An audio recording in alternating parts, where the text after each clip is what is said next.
Hi folks, welcome to Get This. I'm Dr. MM. And here's OneNote, episode 11.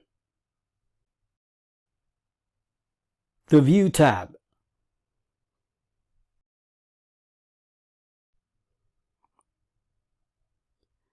Which is already selected for your viewing pleasure.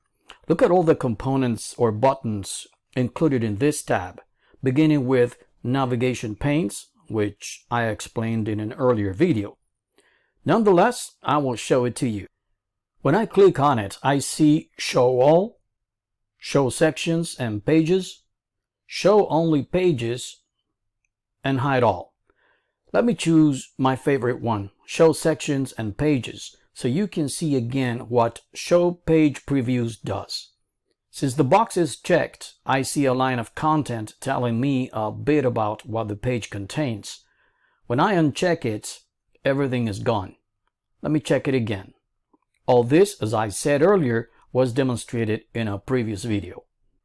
New window, when clicked, will open another instance of OneNote just in case I would like to choose another notebook to get information from. In order to have them side by side, I will click and drag this instance of OneNote to one side. Because I'm working with two screens here, I will drag to the left side, otherwise it will move to my second screen. And over here, I will choose this other instance of OneNote. Great! Now, how do you get out of this side-by-side view? Simply click on the Maximize button over here or over here. Next up is Immersive Reader, which will read the text back to you. With this page selected, I will click on Immersive Reader, which will bring me to this screen. On the Text Preferences menu, I can increase the text size, change the font to one of the three choices available, and also change the theme colors or pick more colors. Under Grammar Options over here, there are different choices which are useful for emerging readers. Notice what happens when I switch the buttons to on. First, all the words will be divided into syllables. Next, OneNote will show me all the existing nouns when I turn this switch to on. If I want to change the color, I will just click on this arrow and pick it. The same color changes can be done with the rest. Let me turn it off and do the same with verbs, which now show all verbs and verb forms in red. Let me turn it off and move on to adjectives, which now appear in green. Let me turn it off and proceed to adverbs, which now show in that color, whatever it is, because I'm not too good at color names. You may have noticed that every time I turned on a part of speech, the Show Labels button down here immediately would come to life. See what it does for every one of them.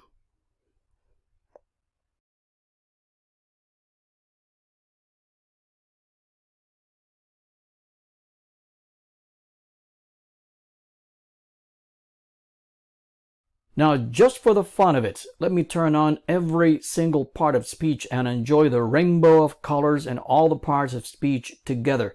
Additionally, I will also turn on syllables. Pretty cool and handy in case students do not know which parts of speech certain words belong to. Of course, there are still some missing parts of speech, but I'm guessing Microsoft engineers will eventually include them here. Now, last but not least, here is the Reading Preferences menu.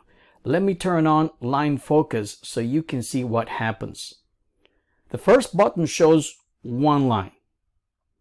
The second one shows 3 lines. They allow the student to focus exactly on the text that will be read to them, without any distractions. Great for students with some minor eyesight problems.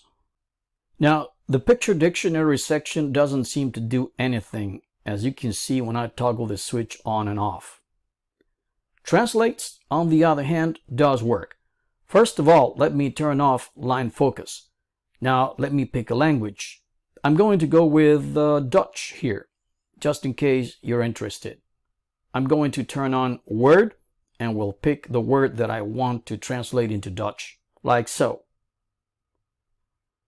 Unfortunately, some existing languages on this list do not have pronunciations. Now let's turn on Document and watch the magic happen. Needless to say that this tool is useful for any student to translate a foreign text into English. Now let me click on this arrow to exit the Immersive Reader and move into this section, which includes the Zoom Out button,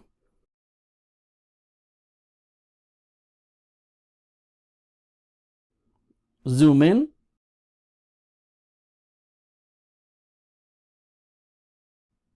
Zoom to 100%,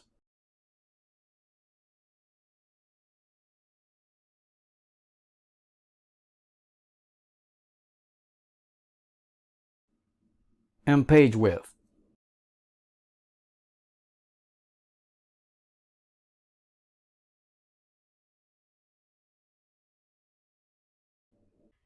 Page Colors changes the background color of the pages.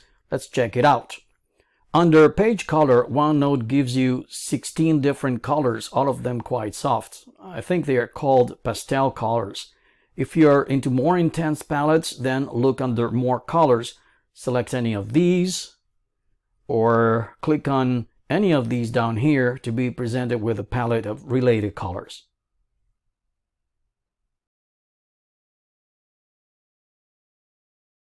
Now let me get back to my no color background. Root Lines has the following rule lines choices: narrow ruled, cottage ruled, standard ruled, and wide ruled. While they kind of resemble any of the composition notebooks or ruled papers students normally use, the computer text rarely aligns with those lines. However, if the student uses a touchscreen device and a stylus, these lines will be extremely helpful because the students can use handwriting and write on the lines. Now, if you prefer, you can go with grid lines, such as small grid. Looks familiar? Medium grid, large grid, very large grid.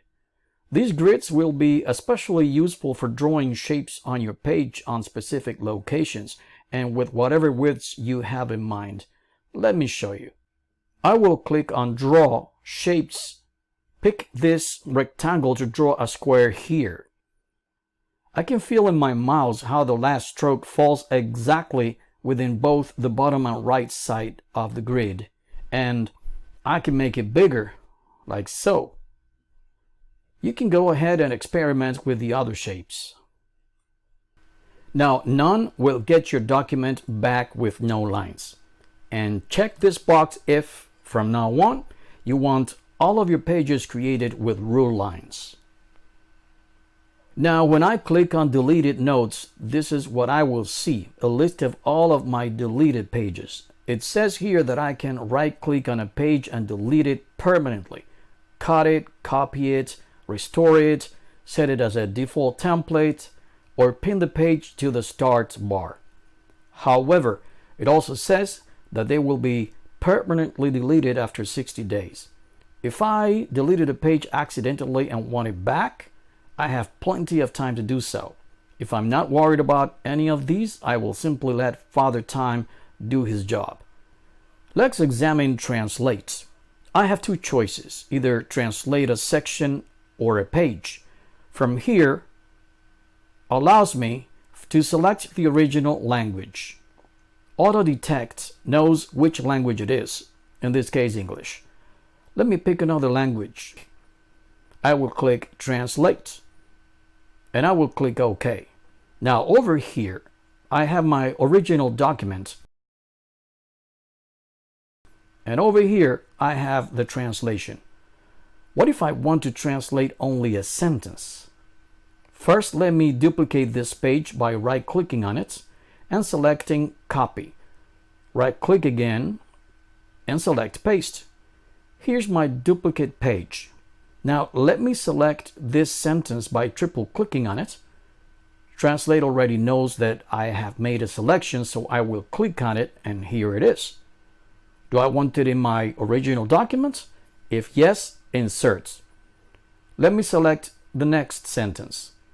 OneNote already translated it, and I will insert it. Notice that OneNote is replacing my original text. That's why if I make a mistake, I will never regret it because this is a duplicated page. Now, the accessibility feature over here is important for our document to be able to be read by blind students or students who have low vision problems. As you can see here, this page has passed the accessibility checker. No issues found. However, my notebook here has some issues since I never plan to have those pages shared with anyone, and I'm fine with that. But if I'm going to be sharing my pages with my students, which can be done with the class notebook, I might as well run it frequently after I complete working on a page. Here's the refresh button to update the accessibility feature. However, I will click on notebooks just to show you what the checker does. Let me choose OneNote 1A tutorials, which seems to have only one problem. Oh, there's too much white space and extra blank lines. Let's see. Oh, there they are. Let me delete them and refresh the page. Here's replay.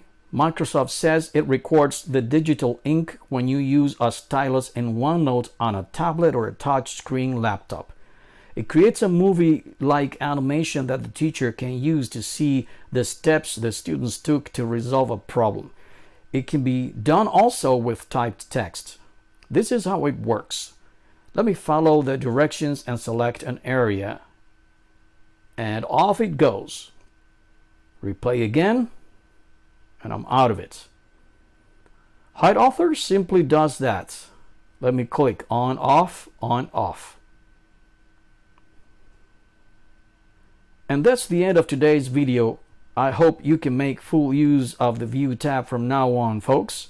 Stay tuned for more episodes showing you how to use OneNote. I'm Dr. MM, and I really want you to get this.